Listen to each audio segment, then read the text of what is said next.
Welcome to the Genius Factory. Enjoy the video. In this video, I will explain how to effectively use Drano Max Gel to clear a clogged tub drain. Before you begin, it is important to understand the nature of your clog. Make sure to put on protective rubber gloves and eye protection. If there is any standing water in your tub, carefully remove it first to allow the gel to reach the clog directly. Now, let's apply the gel. Slowly and carefully pour up to 32 ounces of Drano Max Gel directly into the clogged drain.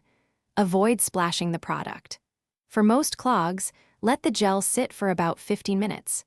If you're dealing with a particularly stubborn blockage, you can allow it to work for up to 30 minutes to ensure maximum effectiveness.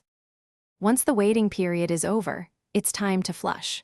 Turn on your hot water faucet and flush the drain with hot, but not boiling, water for several minutes.